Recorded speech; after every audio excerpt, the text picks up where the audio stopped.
Okay, so for example number 17, we have here a vertical area and we are to solve for the resultant force.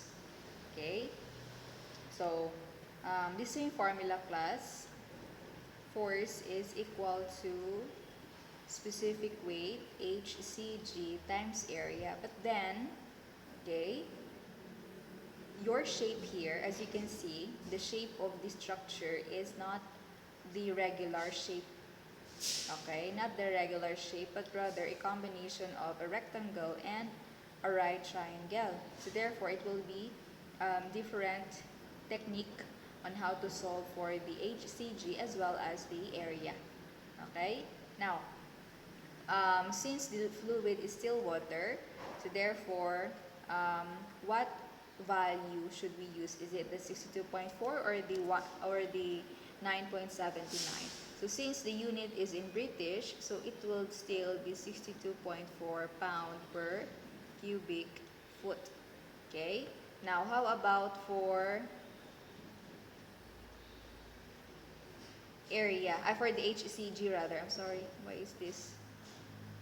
Okay. How about for the area? For the HCG rather, so location from your free surface. This is your free surface class. This one. This is the level of water eh. Okay, so from this point, going to the center of gravity. Okay? But then class, your what do you call this? Your shape is not the usual.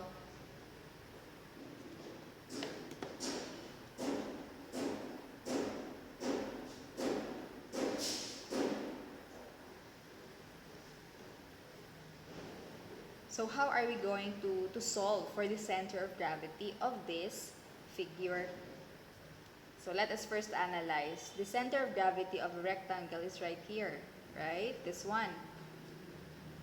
How about for the right triangle? Where is the center of gravity? The center of gravity of right triangle is right here. This one. Okay? So therefore, where do you think or how do you think are we going to determine the location from from the free surface?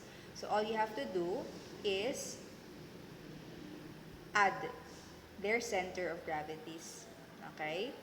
So the center of gravity of rectangle is 4 because it's just the half, plus the center of gravity of this one. So since class, the orientation of your triangle is magkaiba siya, upright ba yan? Yung baliktad.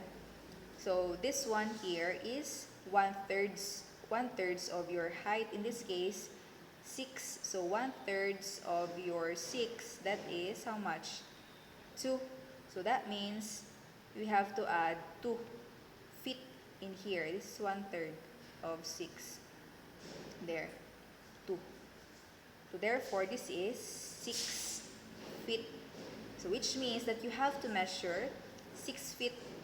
6 feet from this free surface. So this is about this one right here. This is the center of gravity of your this figure here. Okay? That one. So 6 feet. How about for the area class? Okay, the same with the area. We will add the area of the rectangle plus the area of the triangle. So for the area of rectangle, simply multiply, what happened? Area of triangle. For the rectangle and triangle. Okay, so for the rectangle, so simply multiply the length and the width. So we have 4 feet times 8 feet plus your triangle is base times height. I'm sorry, why is it? Let us check. Bakit siya nag-erase? I'm sorry, 4 feet times how much? 8 feet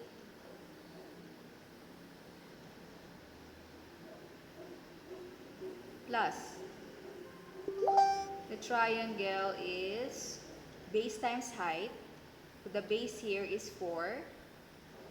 And the height is how much?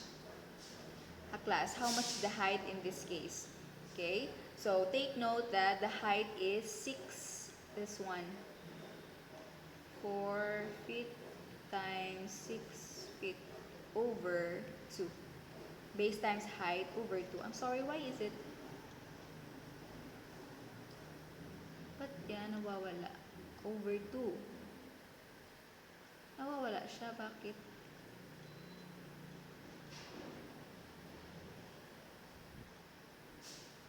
Okay. Ayan.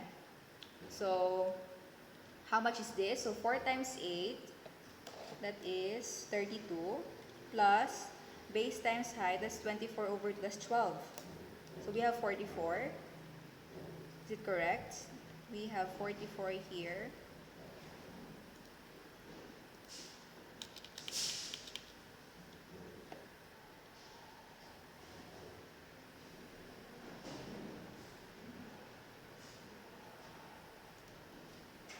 Kindly check again. We have 4 times 8 plus 4 times 6 over 2.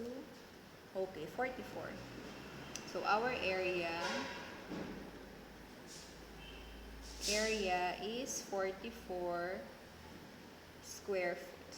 Okay, so substituting class in our formula, we have 62.4 pound per cubic foot times your HCG is 6 feet rather, 6 feet, and your area is 44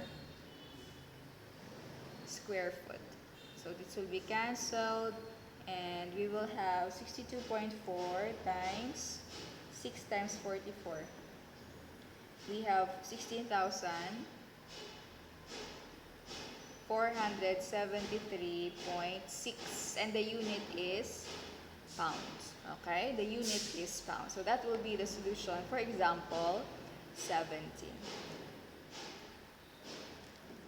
Can you screenshot, class?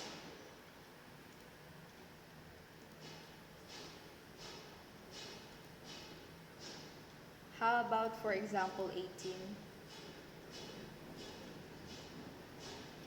We have our last example here. Okay, 4D plane surface. We have here a half conical buttress, ABE, here. This one, ABE, there. And according here, it is used to support a half cylindrical tower. Take note, class, that ABE is a conic or cone. Take note, class, cone. And the ABCD is a cylinder. So obviously this one here, this ABCD, this is cylinder, and this one is a half cone. Okay, half cone.